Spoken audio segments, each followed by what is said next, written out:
Hello, and welcome back to another episode of the Inner Republic. In today's episode, I'm going to be going over the 3 or 4 things that you can start implementing in your life if you are a tired, burned out, overachiever, entrepreneur, person spinning 12 plates.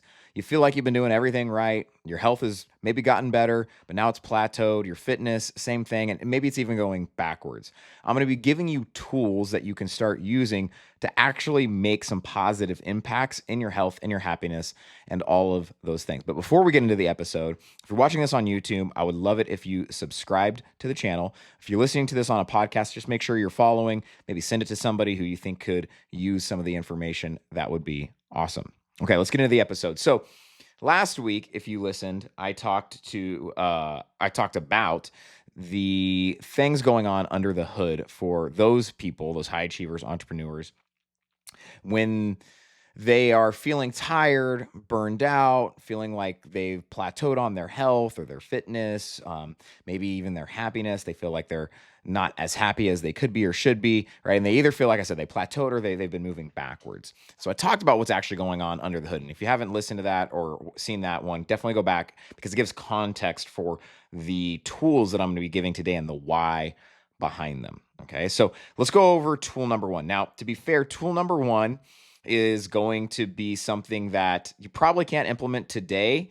But if you want the biggest bang for your buck, you want to make the biggest changes, this is going to be it. It's going to be getting functional labs done. And now, right off the bat, you're going to be like, well, Sean, I get my blood work done. Blood work is not functional. Okay. What makes a functional lab? A functional lab is a lab essentially done on a system of the body. So, like a hormone lab specific to the hormones.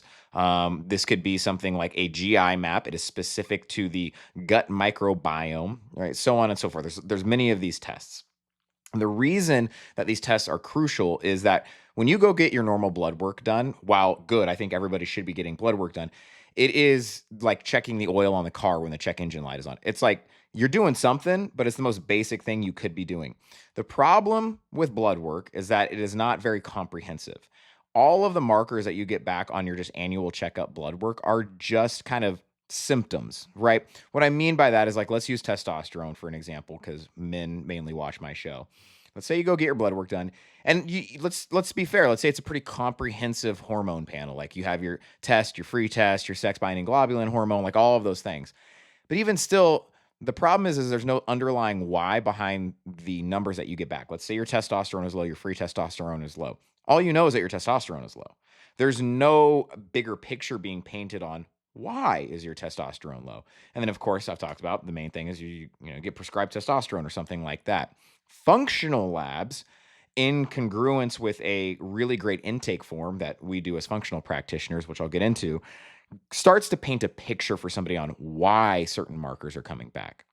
And that's key. If you want to do root cause healing, if you actually want to make huge strides in your health, your fitness, whatever it is, you need to know why some of these things are going on. Now, you might not actually know like the root cause from 10 years ago, but you'll be able to know some of the root causes from the systems and how they interplay with each other. Okay. So if we take something like testosterone being low, when we get functional labs done, we can look at all the other labs and see, well, you have a messed up gut. Well, your stress hormones are messed up. Well, your liver detoxification is not great. And guess what is downstream of all that?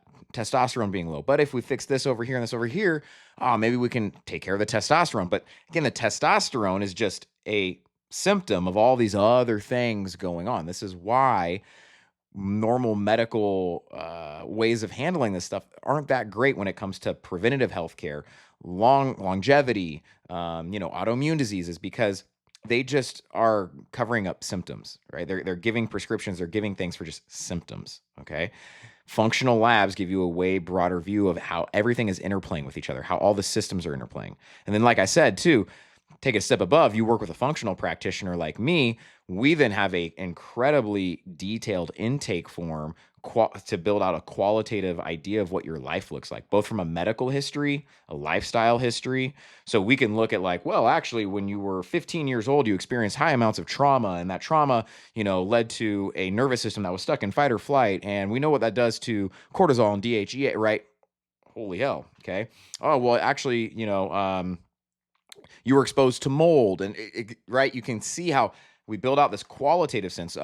We have stuff about stress. Well, it seems like you've been living a life of stress for 10 years. So you have a qualitative marker of somebody's health. And then you pair that with the data that you get on these functional labs. And this is actually the coolest thing as a functional practitioner. I have had clients where, by the time they get to me, they think they're crazy. They've been told by multiple medical doctors, it's all in your head. They've maybe even worked with some functional practitioners where they work on their gut and things get a little bit better, but then they regress, right? And by the time they get to me, they're like, am I crazy? Nothing's going to work. And we do the functional labs and we have the qualitative intake form. And in that kind of hour and a half session I have with them where I'm explaining everything to them, their eyes light up. Because my job is to be kind of a health detective, is what they tell us as a functional diagnostic practitioner. And I'm connecting dots. I'm like, okay, well, this happened, 10 years ago. And then, well, that directly codes for this thing in your gut. And then that has a downstream effect on your ability to digest protein. And then, well, protein putrefaction leads to lower amino acids. And well, then that has a direct influence on your hormones. And then that does. And people eyes just go like, oh, it all makes sense. I'm not crazy. It's like, no, you're not crazy. It's just, this isn't taught. This isn't how people look at health because of our medical system, right? But if you wanted to truly finally break through your plateaus of health, of fitness, of any of these things, if you feel like you're stuck or you feel like you're regressing, right, then this is what I would recommend. Now, if you're like, I'm killing it, dude, like I got my diet, I'm killing it in the gym, everything feels fine, that's totally fine. Awesome. Get your annual blood work done. You're probably good to go. I'm talking to those who were like me, who was a high achiever, who thought he was doing everything well, but, come to find out was not the case. Okay. So that would be number one. Now, if you're like, Sean, how would I do this? How do I get functional labs? Hi, me. Okay. I understand that like not everybody has access to that or whatever. You don't know a functional practitioner. If you're watching this, you do know a functional practitioner. This guy. If you're interested, reach out to me. Okay. So I can help with that. We can talk. We can figure that out. But if you're like, I know it's going to cost some money, whatever, time, all of these, let's be honest, self-limiting beliefs. But nonetheless, I want to give you tools that you could do today to start making some meaningful impacts. Now, I'm going to caution you. You're not going to like these tools if you're a high achiever, if you're an entrepreneur, if you're spinning 12 plates. You're going to hear each one of these and immediately you're going to have a rebuttal why you can't do it. Well, guess what? That's why you feel the way you do. Sorry about it. Take a look in the mirror. You feel the way you do because you're going to have some kind of rebuttal or self-limiting beliefs to the guy who's trying to help you. So take a beat, take a breath, and just ask yourself what it would look like to implement some of these. Okay. Step number one is I would like you to look at your calendar. Okay. Look at your calendar, and whether you're an entrepreneur, whether you work a 9 to 5, look at your calendar. Look at where you're spoken for. I have to be doing something. Like you already have a meeting set up, whatever it is. If you're an entrepreneur, there's probably not a lot of these because entrepreneurs, we kind of set our own schedules, which, that can be a devil in disguise right there. But look at your calendar. Find pockets of time where you're not spoken for. There will be plenty of I've never met anybody who is 100% spoken for from sun up to sundown. They may think they are, but if they actually were to take a holistic view at their calendar, I have a guy who is a CFO of a very, very, very successful landscaping company here in Texas, and he thought this was him, and I worked with him on this. I did time blocking with him, if you know about time blocking, and he realized, well, he is very busy throughout the day. There's plenty of like 5, 10, 15, maybe even 30-minute pockets where he's not 100% spoken for. Okay, find those. Ask yourself right now, what do you do with that time? And be honest. I'll be honest with you. Lots of times, if I'm not diligent, I fill it with doom scrolling. I scroll social media. I open my phone, scroll social media, watch a YouTube video, and essentially numb myself. I think that's what most people do, right? I urge you, if you want to make a meaningful impact on something small, but that you could start doing today for your health, don't fill that time up with anything. Or if you do, let it be a silent walk. Let it be meditation. Let it be something where you're not taking in external stimuli. And I know immediately people are going to roll their eyes and go, here we go. Let me explain the science to you. Imagine you wake up, your battery, your nervous system, it's a battery. And every time you wake up, it's charged to 100%. Now you might be like, Sean, I don't even feel like I wake up charged to 100%. That's fair. We're going to talk about one thing that can maybe help with that at the end, but let's just imagine you wake up with 100%. Throughout your day, your battery's being drained. It's just like your iPhone. You look at your iPhone in the middle of the day, and it's already to 50%. Okay. What drains your battery? External stimuli, taking on the world. You're moving your nervous system into a sympathetic state, a fight or flight state, which is totally fine. Okay. It's what we're meant to do. But most people don't have anything throughout the day to pull them into a parasympathetic state. And when they do, if they were to do that, they would actually recharge their battery. And you may think like, well, Sean, but when I'm scrolling social media, like that's definitely like parasympathetic. I'm not like doing anything.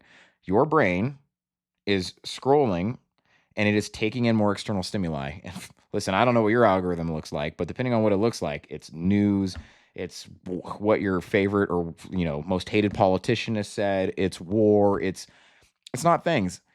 Now, you might feel like you're just numbing yourself, but that's because you're literally turning your brain off. So you are still taking in external stimuli. You are still in a fight or flight state. I've talked about this. Your brain cannot differentiate between like imagination, scrolling on a screen, or like right in front of your face in reality. So when you fill up all that dead space throughout the day with external stimuli, you are continuing to deplete that battery. This, along with other things, but is one of the main reasons why so many people have midday crashes.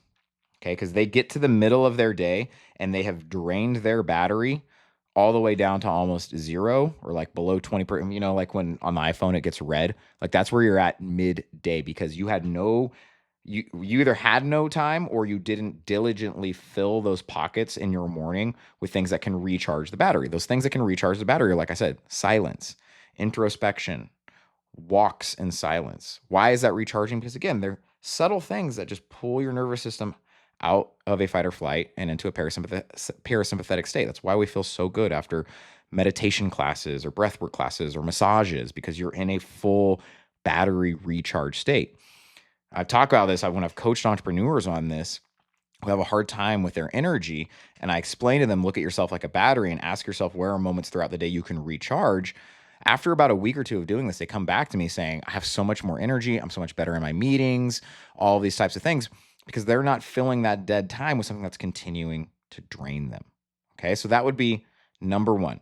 Look at your calendar, be honest with yourself where you're filling time unnecessarily with things that aren't actually moving the needle for your business or for work. And instead, you're just kind of doing busy work, you're scrolling, whatever it is. Okay. If you're an entrepreneur, this is me. A lot of that is what you do. You fill it with busy work that's not actually like necessary in the moment because you feel like you're doing something. And when you're doing something, you're getting validation. You're just draining yourself more. Okay. This is one of my issues. Right. Okay. That's number one you could do. Number two, look at your current workout routine. If you don't have a workout routine, that's number one. Get a workout routine. Most people watching me have a workout routine. Most people watching me probably do CrossFit. But if you don't and you have another workout routine, if you're a high achiever, entrepreneur, whatever it is, I want you to ask yourself, what does your training routine look like? And what I would guess is most people, it's either CrossFit 4 to 6 times a week, it's strength training 4 to 6 times a week, maybe a mix of cardio and strength training 4 to 6 times a week. All of that is fantastic. But I would argue you could throw in a day or two of yoga, a day or two of a breathwork class. You have to think of yourself a yin to the yang. Most of us are like yang energy. We're like, ooh, we're going to go do the thing.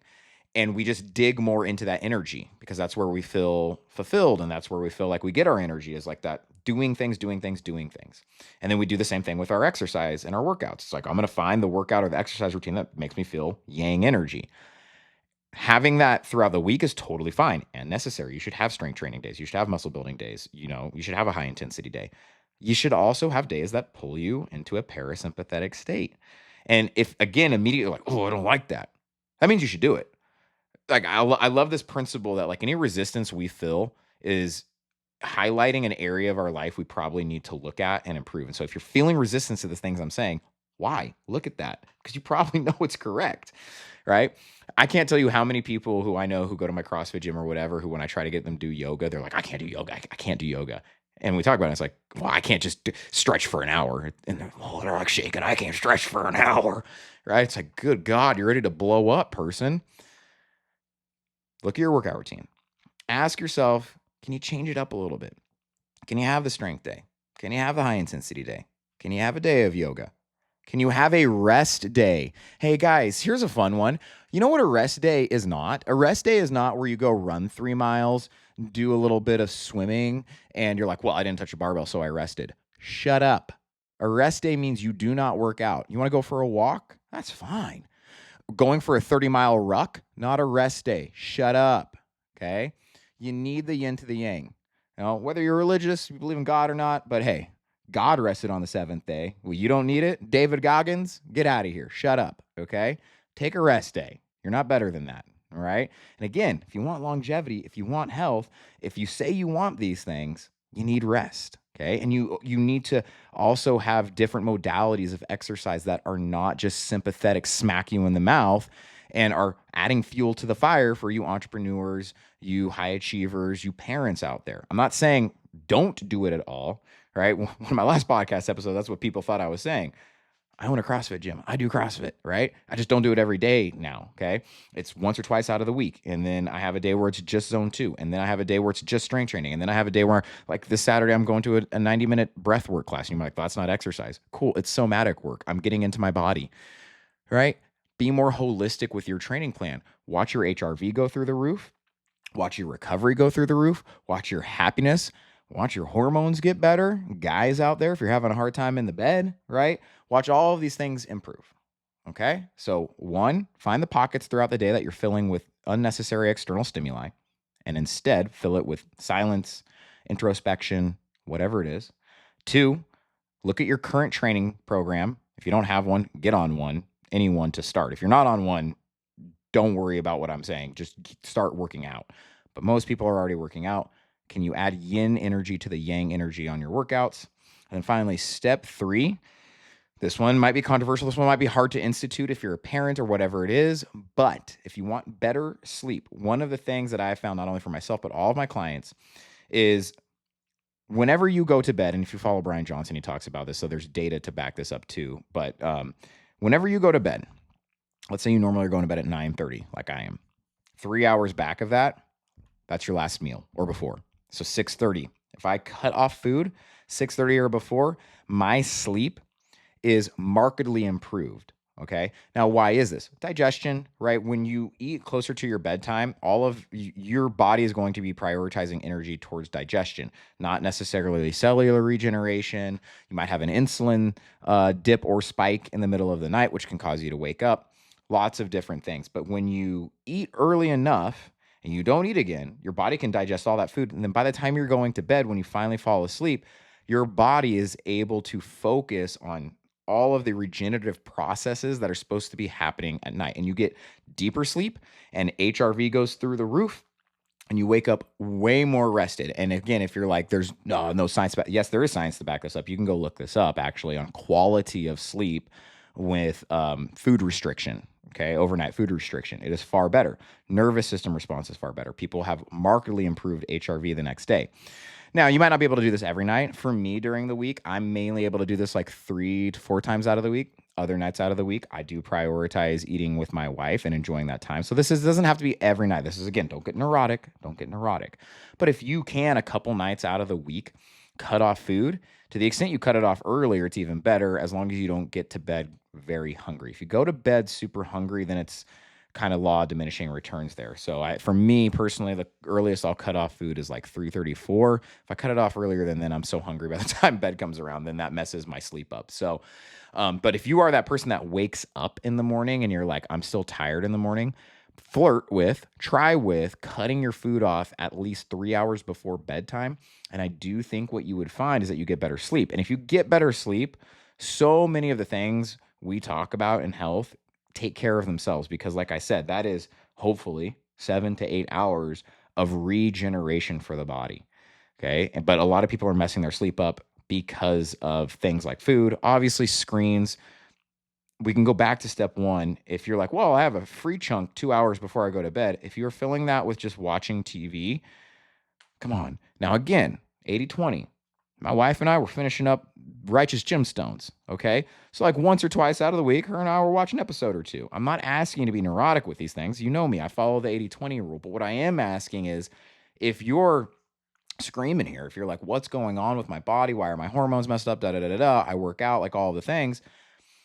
You got to experiment. You got to try new things. Okay. And so I think at least doing these three things, experiment with the next week and see what works, see what doesn't, see what you like, see what you don't like, get some data on yourself if you wear a Whoop or an Aura ring, and just be open minded, right, to trying some of these things. And so, as a reminder, step one would be to look through your calendar and find pockets of time where you are not spoken for, where it's free time. And instead of filling it with external stimuli of scrolling, of busy work, like I got to check my emails. No, you don't. Okay. The world's not going to blow up if you don't check your emails. And instead fill it with meditation, breath work, silent walks, whatever it is. Does it have to be every single pocket? No, that's up to you. C'est la vie. Okay. But some of them fill it with battery recharging modalities. Number two is take a look at your training plan. If you have one, ask yourself, where can I add more yin to the yang of my strength training, my CrossFit training, etc. And then if you don't have one, you just need to start working out. And then finally, three is food. Can we cut off food at least 3 hours before bedtime and make a hopefully markedly improvement on our sleep? Okay.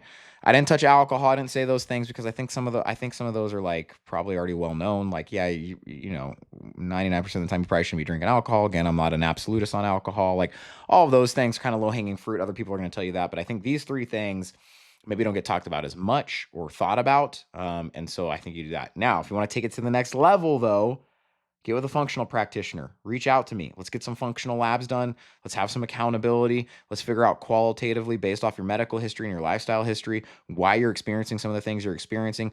Let's get the orchestra of the systems of the body, singing in unison here, on the same tune. And let's actually finally help you break through any plateaus with your health or overcome those symptoms from your autoimmune diseases, whatever it is. If you're willing to take that step, I can guarantee you're going to feel the best you ever had 6 months, a year working with me. I promise you, it's happened to everybody who has worked with me on this, and they've worked with a lot of other people. And it's just the way that we do things as functional practitioners. It's the way that I was taught. It's the way that we look at things. And so if that's something you want to do, reach out to me. Follow me on Instagram, Sean_Ranney. You can send me a DM there. You can just comment or anything like that, because at this point, it's not like I'm getting thousands of comments. Well, but reach out to me. I would love to help you if that is you. Otherwise, implement those three things, and hey, let me know how it goes. I hope you enjoyed this podcast episode, this video. Again, like, subscribe, do all of the things. It means a lot to me, and I will see you guys in the next episode.